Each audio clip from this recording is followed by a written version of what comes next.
Listen, no, you're not going to have that advantage, that fifth advantage. Okay, here we go. Rabbi Sai. There's nobody watching, and let's get started.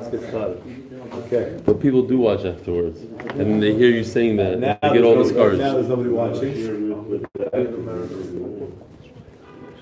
All right, Zokta. Whoa. What are we spilling? You better That's keep what I on. want to know. What's going on? Says we're Daf Chesam Beis. By the two dots, Omer Rav Yehuda, Omer Rav. We have a lot to catch up on. Hataboch tzorich shloisha sakinim. Every butcher needs 3 different types of knives.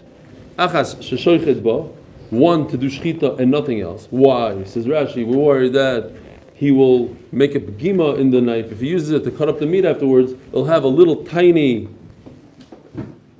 gam. Anybody? Like tiny what? The knives are in Ehrenfeld. Like tiny what? The knives are in Ehrenfeld's possession. Where's Ehrenfeld? He's not here now. The knife is a nick. Has a nick. Thank you. Got a nick. Thank you. Ehrenfeld's in charge of anything that's to do with shchita, knives, and stuff. You speak to him. He doesn't have knives, he said, unfortunately. Not now. We don't need them yet. No, he doesn't have a chalif in his pocket. He needs one specifically for shchita, so that he makes sure that there's no nicks. And the second one is what he cuts up the meat. And the third one is to get rid of the chaylev. Chaylev, literal translation is fat, but it's not really fat. We're talking about the layer of chaylev that's on the kloyos, and this is chaylev that's mamish treif. So in order that we don't mix treif with non-treif, you need a special knife for that. Ask the Gemara. I think there's other fats as well, but that's the Yisrael Sakavin. It's the chaylev al Yisrael Sakavin. Says the Gemara. What? Akloyos. Yeah. Says the Gemara. So I agree with you that you need a special knife for that there shouldn't be any nicks. It should be a smooth knife for shchita. However, the second 2 knives, why can't we just make one knife? First cut the kosher, and afterwards you will cut the fat, and you could just wipe it off after you cut the fats and use it again. We're worried that you might reverse. You might cut the chaylev, and afterwards you'll cut the basar, and you'll forget, and there'll be chaylev on the knife, and then when you cut the basar, the chaylev will go into the basar. As the Gemara Hashanami Michlafle. If you're so worried a person might mess up, so even if you have 2 knives, what did you gain? He might take the knife, one knife, and cut both. Or he might do this before that. He'll use. If you're worried about people making mistakes, they can make mistakes. Says the Gemara Hashanami Michlafle. Since you told him he has to have 2, Islay Keira. The way the Ramah learns this Gemara, seems like most people learn like that there's a literal hecker in the knife. One is red and one is blue. And therefore, you're not going to mix up. You're not going to cut chaylev with a blue knife. Blue is for the meat, let's say. Says the Ramah, so for here we have a minhag that our milchiks and fleishiks have different colors, they have different simanim. From this Gemara. That's what he says. Unless you learn like the Meiri that you have the hecker, you know that there's 2 knives, so in your mind, you're not going to make a mistake because you know there's 2 knives. But so Meiri says you don't need a hecker? What? What does that mean? Yeah, but that's not a real hecker. Moshe, the Oila wants to know, first of all, they said you did a wonderful job last night on the video, but they want to know where the knives are. But what does the Meiri say, that it's in your head? The Meiri says it's not a literal hecker, that since you have to use 2 knives, so the hecker is in your head. You know that you have to use 2 separate knives. So we go like the Ramah. Like the Ramah. Okay. And that's what we get the fact that you need right here, from this Gemara. From these 2 dish towels, 2 knives. Simanim, yeah. That's what he says. We use for I don't know, dish towels. That's a little exaggerated. But I'm saying knives. Knives is a real problem. Milk inflation. Some people use a whole what? The knife? That's for milchiks and whatever they do, whatever the simon is. Yeah. I'm not saying colors. That the Ramah doesn't talk about. Any simon. We're still not. Rabbi said we're still not on today's daf.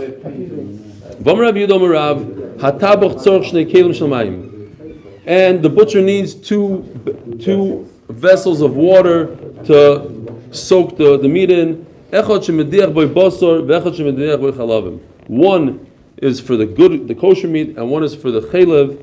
The chaylev, Moshe, we had a shaila before you came. I said the chaylev is on the kidneys, but there's other chaylev, right? There's other chaylev that's treif, obviously. A lot of chaylev. So, imagine if you have chaylev floating around, and then you put a piece of kosher meat in it, it'll come out with the chaylev on it, and you're going to be eating chaylev. So you have to have two separate vessels, vats of water. Ask the Gemara, what? No, not knife, meat. We're talking about taking a piece of meat and soaking it in the water.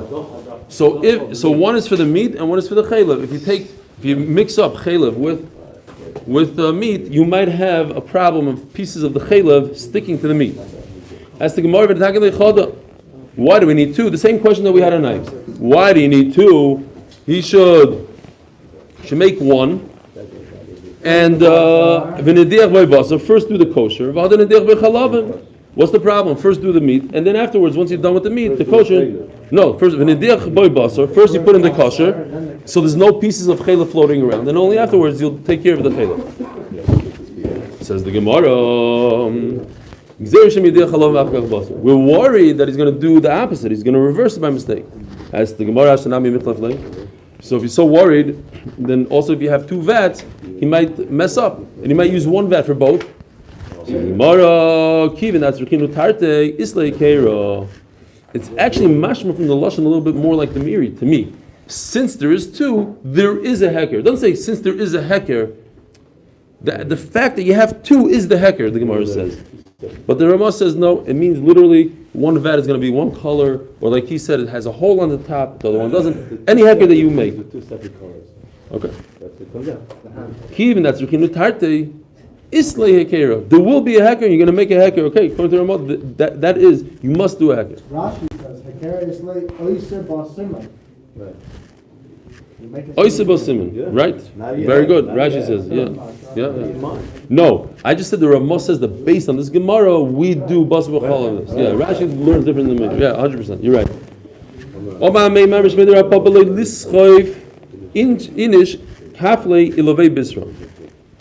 So now you have this piece of meat that has, let's say, the kidneys. It has all this chaylev on it. It's on top. So you have to make sure not to flip it over where this is the chaylev. It shouldn't be touching another kosher piece of meat because, says the Gemara, the doiv tarba, the chaylev is going to warm up and it's going to start dripping onto the meat below it.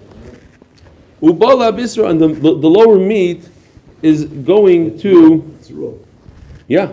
And how fast is it going to be boiled? So. But it's there the whole time. Alone. I don't know exactly, but there is a Taisus here. If you look at the last line, Taisus brings a very good question. It says when you go to the Mizbeach, you have it says that the chalavim ala chazais, it says. The fat goes on top of the breast of the animal. So how could that be? You have the chaylev, it's going to drip into the chazah. Says Taisus a big yisoid, and this comes to answer what Nachman is asking. In other words, we have an issue when the animal is still warm. That after a while the meat cools off, then we're not worried it's going to start dripping. When there's warmth to it, then it'll drip. So what's going on here?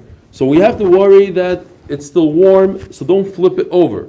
So the Gemara says, you're worried to flip it over. What if you don't flip it over? Why doesn't it drip when you don't flip it over? And it'll drip into itself. We have to make new yisodas here.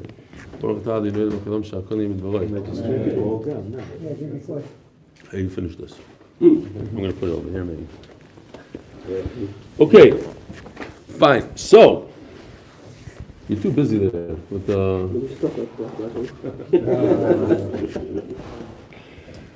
You hear the Gemara's kasha? The Gemara's kasha is if this piece of meat drips chaylev, so what do I care if the chaylev is upside down, dripping into the meat below it, or it's upside up it's going to drip into it itself, into the piece that's holding on. You have a piece of meat. What? You have a piece of steak, right? On top of the piece of steak is a piece of chaylev. Why doesn't it drip into the steak? You're so worried that it's going to drip. The Gemara says don't flip it over because it's going to drip downwards. What about drip into itself? Says the Gemara, big yisoder. Into its own meat, whatever is attached with it, the meat below it. Says the Gemara, Krama mafsik mitatoy. There's a membrane that envelops this chaylev. On all sides of it, it's like a balloon. Inside the balloon, there's this chaylev. So we're not worried that the chaylev is going to go downwards because there's a piece of whatever it is, a little membrane that separates it between it and the steak or whatever the meat is below. So then why are we worried? It has a membrane. So why are we worried that it's going to drip onto another piece if you flip it over? Because that piece, the guy's touching with his hand. So he rubs it out. So when he flips it over, it's going to start dripping that way. Only one way, but not when it's right side up. So if you put it right side up, there's also a membrane underneath it. It's gonna rub out. It's gonna make a hole in it, and then that's why it's going to. All right, today's daf. Before today's daf, I see the oilam. Most of the oilam is here. I just want to say a tremendous yeshukar to everybody. It was a beautiful event tonight. I think everybody enjoyed. I was very moved by the video. I know it's very difficult. I said in the WhatsApp, but those who didn't have to sit there. If they asked me to speak in front of the video, I probably wouldn't do it. I'd make a fool out of myself. And the biggest yisoid that I got from the whole night is that I have to grow a beard or something. I don't know. Reuven said I have to grow a beard, so that's why I took it out of the whole thing. And I saw the yisoid also from Naftali's video because the angle that he had it was just on his beard. So I thought that was also like a remez to the. You have to go rain. Yishkoyach, by the way, I do want to say Yishkoyach. I forgot. I wanted to thank Reuven and his wife for putting together that beautiful donut station, and everybody else. Whether it was your quinoa, your tuna sandwich, the tuna sandwich which I ate. And by the way, don't think it was a pasha tuna. It comes from two types of tuna. I'm not kidding. The water, he has a whole yisoid how he does it. The way he chopped the onion, the whole thing. I don't know what everybody brought. I know my wife said there was amazing salads there. There was cabbage salad, there was quinoa, there was other salads, there was ziti, baked ziti. This guy made baked ziti for 400 people. Meshachai made soup. You saw how much soup was left over? Hashem Yirachim. All right, but anyways, yishkoyach for everybody for participating, pitching in. It felt like family. And you got to come next time. And you too. You guys were missing. Don't think I didn't notice. All right, Zok the Gemara, Daf Tes Amud Aleph. Where's Yeshua? Yeshua. Listen, I was very upset at you. Where are you? You know, the Gemara says, I forgot, I have to look it up. The Gemara says somewhere that the person that encourages somebody else to give tzedakah has a greater mitzvah than the person that gives tzedakah. So the guy that encourages can't say, I don't give tzedakah. He gives more tzedakah than the guy that gives tzedakah. So last night that you said that you're not part of the daf, you don't learn the daf anymore, that's not true. Since you get everybody to learn it, you have a greater schus than the people that learn it. Yeah. So, and the fact, and Levi also said, I don't know where Levi is, he knocked himself out last night, but he said in his speech, Levi said that when there's a lot of noise and you learn Afal Pikain, so all the times that there's no noise, you get schar for the noise. So every time that you're able to sit down and learn, you learn. You just can't learn because you have to make coffee. So in Mela, the times that you make coffee for everybody, it's key like you're learning. Like a wife. V'amar Rav Yehuda Rav, with mamash 10 minutes. V'amar Rav Yehuda Amar Rav. V'amar Rav Yehuda Amar Rav. Talmid Chacham tzarich sheyilmod shloisha dvarim. Talmid Chacham has to learn. In other words, you're a rabbi in a city. We did avada. Okay. Mefada says that he makes a hole in it. He touches it with his hands. He rubs it out. So made the chaylev. If it's upside down, it's going to drip out. But if it's right side up, there's still a krum underneath that he didn't touch. The part that imagine there's a balloon. The top part you touch, you rubbed out, so it's going to come out from the top. The bottom part you can't touch because it's between it and the meat. So Mela, we're not worried about that chaylev on the bottom coming out that way. You have to learn three things. Ksav. What does ksav mean? Without a mesifta, without Rashi, without cheating. You have to learn how to Write your name. Stop it, cheater. I said no simply. You have to learn how to sign your name. It's incredible. I don't know what that means. I guess people didn't know how to. They were such burim. Like the guy. No, he's such a Talmud Chacham. Signature is an X. Unique signature. A unique signature. And when you used to sign shtaros, they each had their own sign. Abaye would, Rabba would sound like this. Yeah, you have to have your own thing. Fine. I thought it meant, the Pashup Shah would be, you have to know how to write a Sefer Torah, a get, whatever. That's not what it is. You have to know how to write your name. To sign a legal document. Right. Shtaros, yeah. He also has to learn Shchita. And he has to learn Umila. You have these rabbis in these cities that they learn these things today. Shchita, Mila, Sav, they probably know. Rav Chananya bar Shlemyo Mishmei Rab Omar Avkesha Shel Tefillin.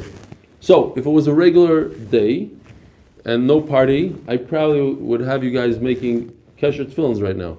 But instead, I sent the link on YouTube. There's a 2-minute video. It's very cool. It's not that difficult. Avkesha Tefillin. You have to know how to do the Kesher Tefillin. Ubirkis Chasana. By the way, some people prove from here. I forgot who. Like the Rishonim. There's a machlokes whether you have to make a Kesher Tefillin every single day.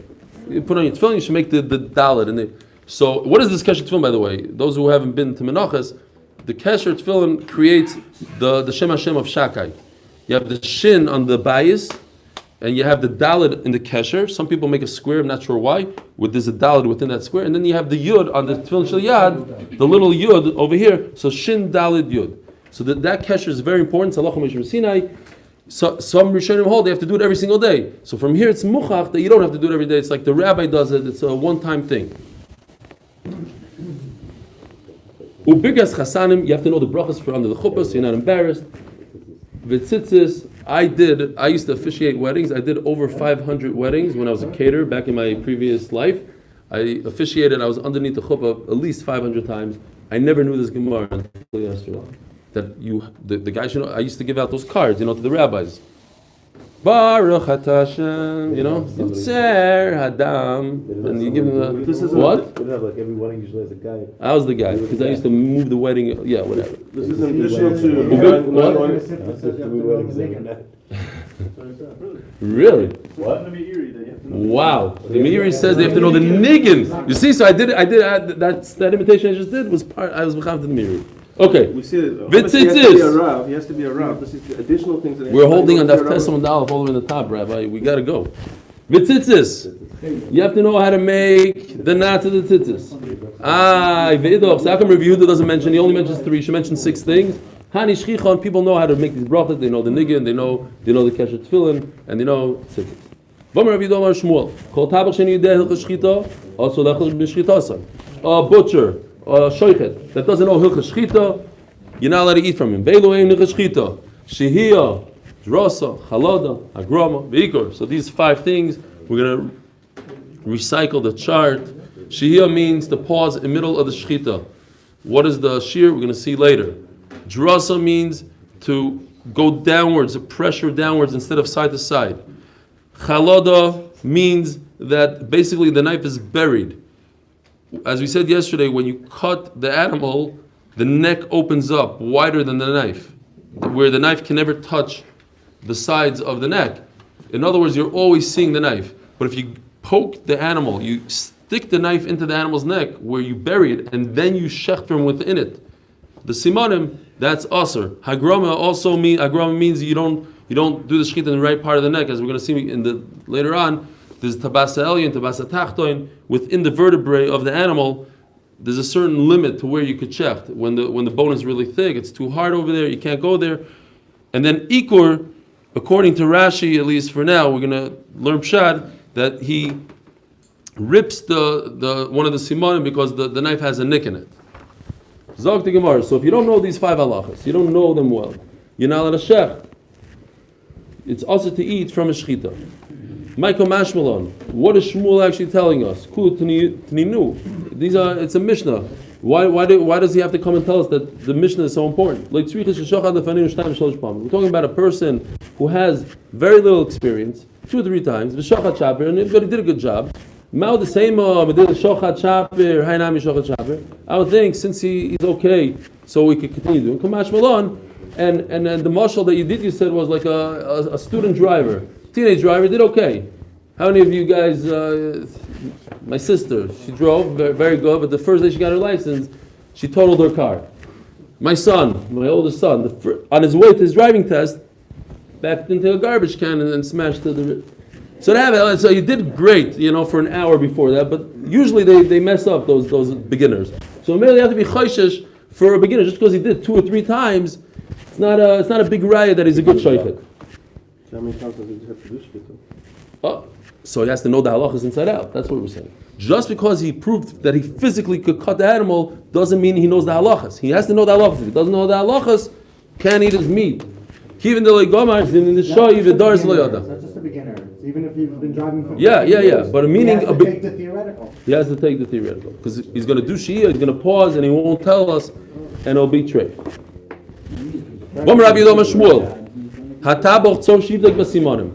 Every shoichet has to check the neck of the animal to make sure that there's a roiv shechted. I'm assuming Moshe, if you ask Moshe, he'll tell you that that's what they do. They open up the animal afterwards, after shechita, make sure that it went through the roiv simanim. I can prove it to you. It says, if he paused the amount of time that it takes to check, my lav kadei bikur simanim. L'chayr it's talking about checking simanim. So you see a raya from here, they have to check the simanim. We're not talking about checking the simanim. Don't bring your raya. Your halacha might be right. We have no proof of Reb Shimon. Here's a very interesting halacha, and the Gemara is going to talk about it later. But Rashi brings it down here. If you are a huge Talmud Chacham, you're top. You're the Rav in your shul. But there's a guy even bigger than you in the city. You have to bring your knife to him out of kavod. Crazy halacha. You're 99, but this guy that's 100. Just 1% more than you? What? You always have pictures of So you bring the knife to the. So that's what it means. You have to show the knife. That's kedei bikur. How much is shia? How much is the pause in an animal shechita? Enough for me to go to the rabbi. Now, where does the rabbi live? Some rabbis live in my building. Some live 20 minutes away. So how much is shia? 1 minute or 20 minutes? Chachamim always give us an exact amount. 40 saw, that's it. You don't like it? Too bad. A little bit less, a little bit more, doesn't matter. It's 40 saw. What kind of shear is this? In order to ask a rabbi.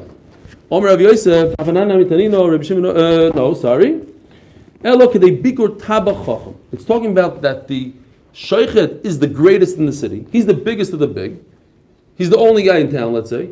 And he's the one that knows Allah. So in order for him to check, how long does that take? That's a shear that we could quantify. How long does it take a sheikhet to look into the thing? All sheikhetim will look the same.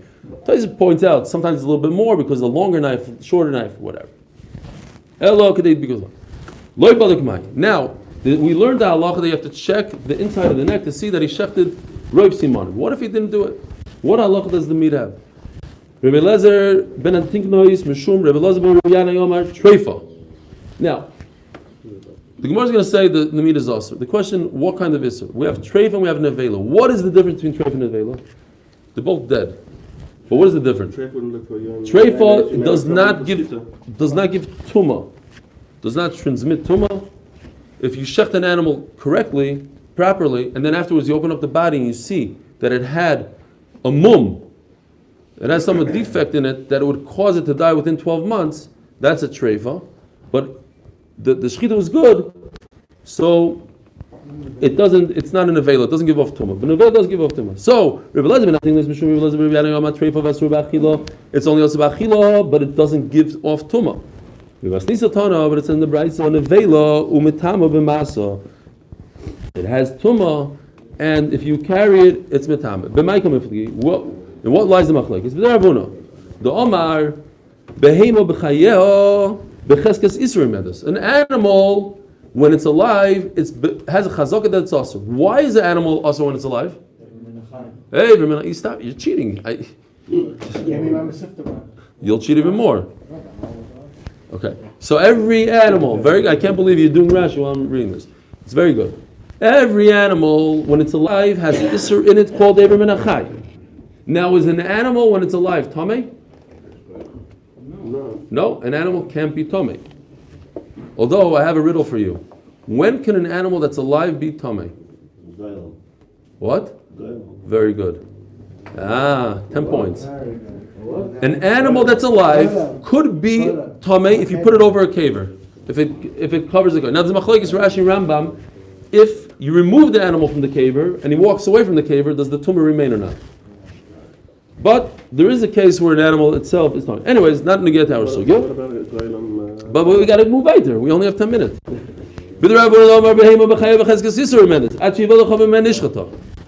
So, first Mandama holds that an animal when it's alive is treif, is asur.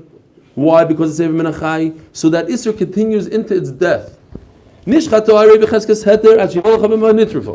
However, once you shecht it, then it becomes a chazaka that's mutter.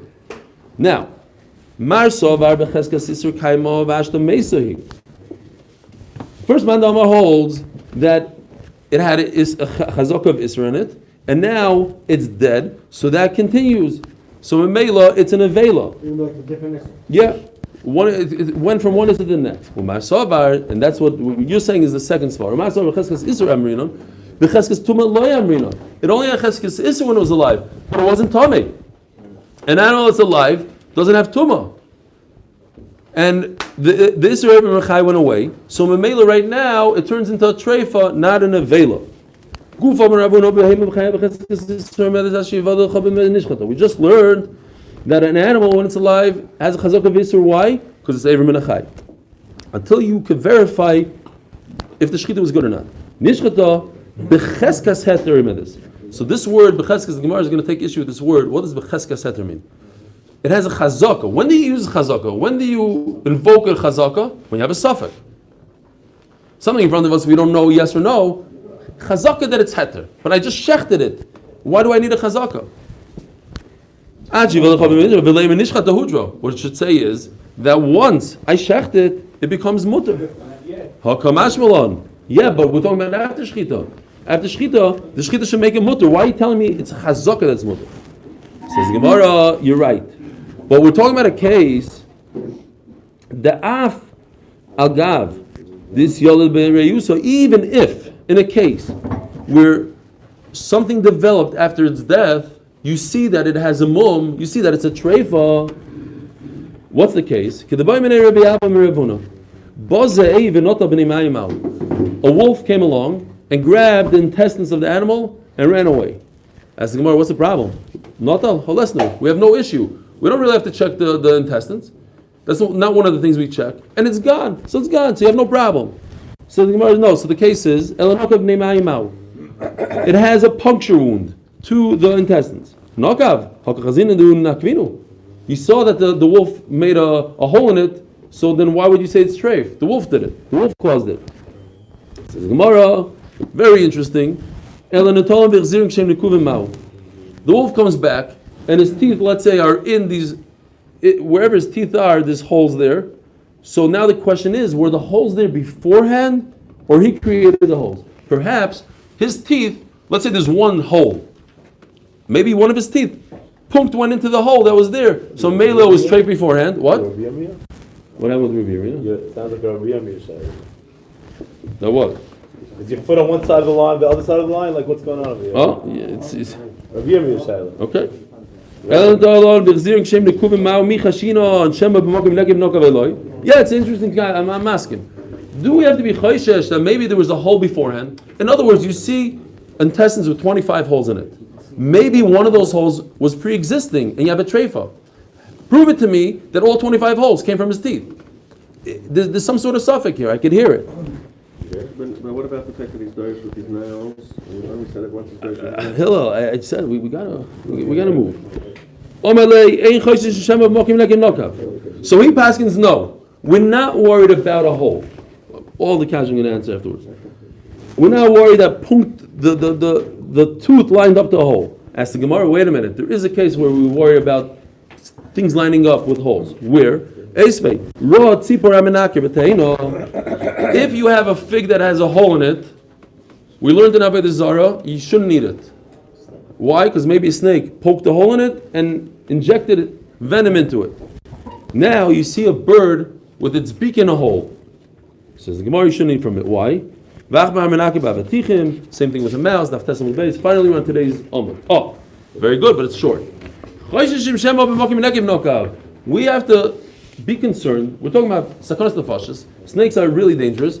So we have to be concerned that the bird's beak is in a hole that was created by a snake who injected venom.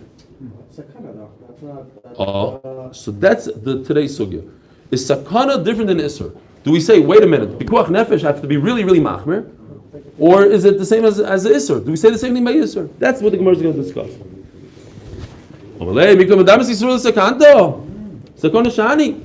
Now wait a minute.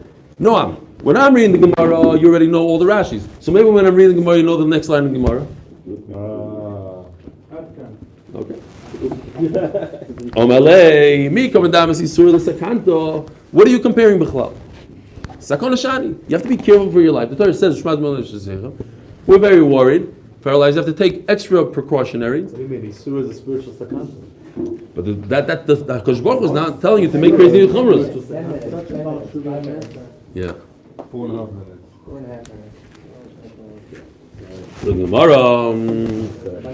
Omalei Rava says Rava is asking Nachman's Kash. When you're so makbid on a sakana, you should also be makbid on a yisr. Omalei Abayo v'lo shari ben yisur sakanta. I'll prove to you that there's a case, the same exact case, where we're worried about the sakana, we're not worried about the isur. V'ha. Ilu sovik tuma b'shus rabin sveikitar. Ilu sovik ma'im megulim asurim. The same exact case.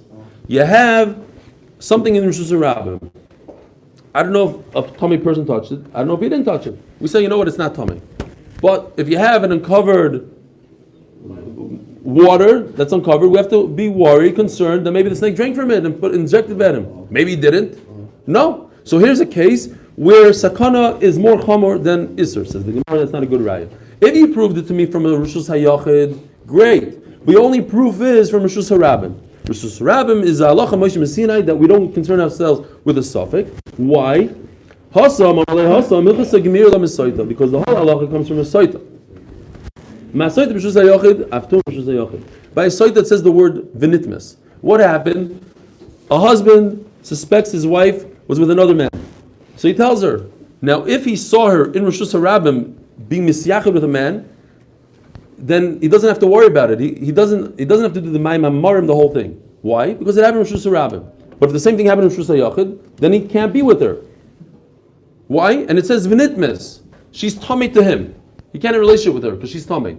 So take that tumah and bring it to us as well. Every tumah only applies the suffix tumah. Over here the husband didn't know. He doesn't know. He didn't see for sure. He saw she walked into her room. So over here also we don't know by tumah, and over there it says tameh. So it only applies in Rishus HaYachid, not in Rishus HaRabbim. Gzeres HaKosav in the stories. Don't bring me a raya that when it comes to sakana is more chamor than tumah. That's a special halach in Rishus HaRabbim. If you can prove it to me in Rishus HaYachid, then I'll agree with you. Says the Gemara, you have a proof in Rishus HaYachid. Go back to the same question. There's no raya. There's no raya that sakana is more chamor than tumah. Abai wants to say there's more chamor. Rabbi says it's not chamor. We're back to the same question. The Gemara asked, why are you saying we're not kosher like tumah? Like the kind of we are kosher. She should not go in the room. So the Gemara wanted to say, well, there's Right. chiluk. Right. Now we're saying there's no chiluk. No, there's no thing. We're According back to the to same question. yes, Omalei Abaya. I think so. I'm saying yes. Right now I don't have the cheshbon. Omalei Abaya. Now, Mezer Rav Shimi, a question. Now I'm going to bring you a question from Rishus HaYachid. Sheretz b'fichulda. You have a weasel walking around with the dead sheretz. Sheretz is metamo avatuma. The sheretz is avatuma. It touches food. The food becomes rishon. Goes down one step. Should have brought that chart, right? Says the Gemara. Where is this occurring? This is happening in Rishus HaYachid. So the chuld is walking al gabi kikaris on top of breads. Shel truma. Why truma? Okay, truma is very sensitive. Could even be tummy from a rishon. Sofik noga, sofik leinoga. We don't know if the sheretz, if the weasel bent his head down and the mouse touched the bread or not.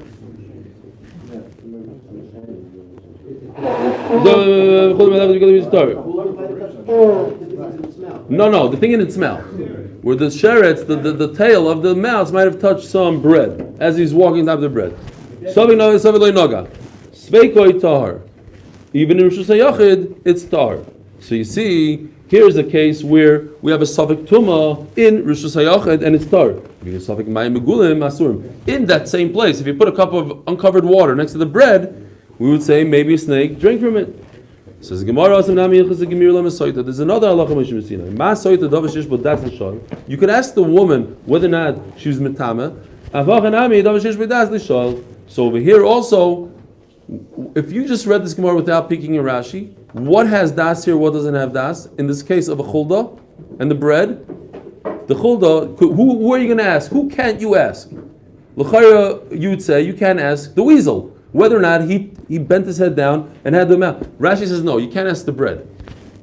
I'll ask anyone. Can't ask anyone. He says even, okay, I don't know why he says that, but that's what he says.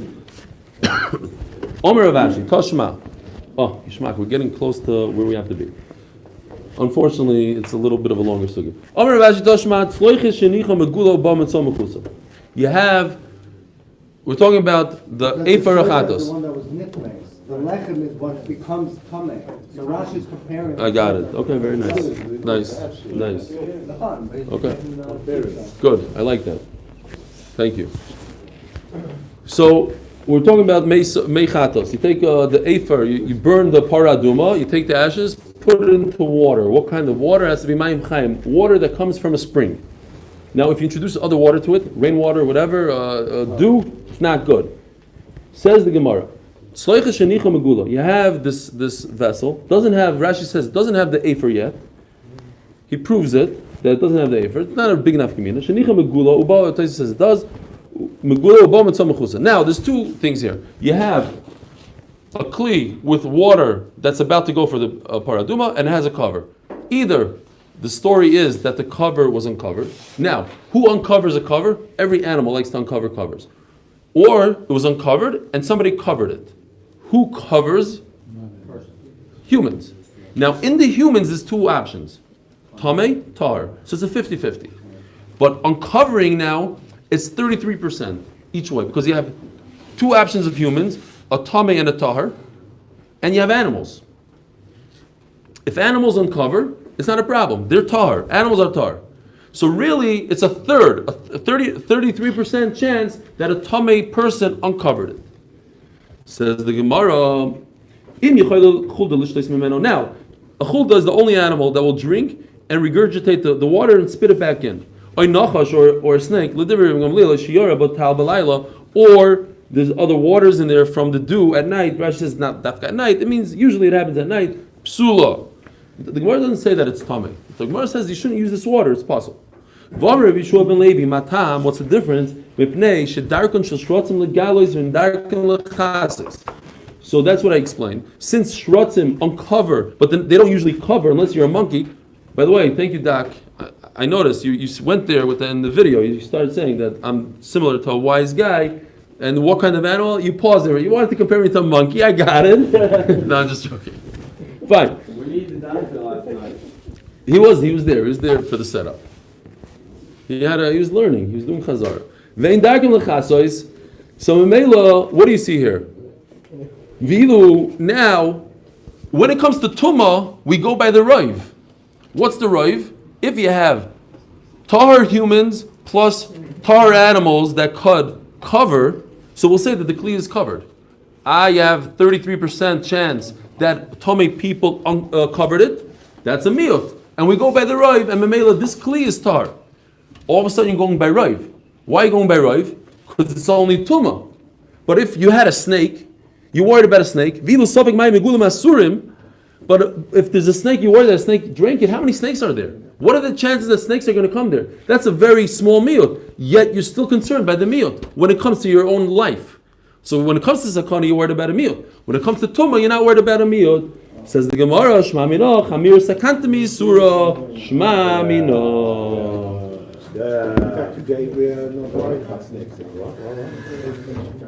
We're not worried about snakes, but the Vilna Gaon says we still have to be worried about Megullah. That there's still, because there's 70 Panim LaTorah, we don't know the real reason. The Gemara gives one snake. It could be Shadim, it could be who knows what.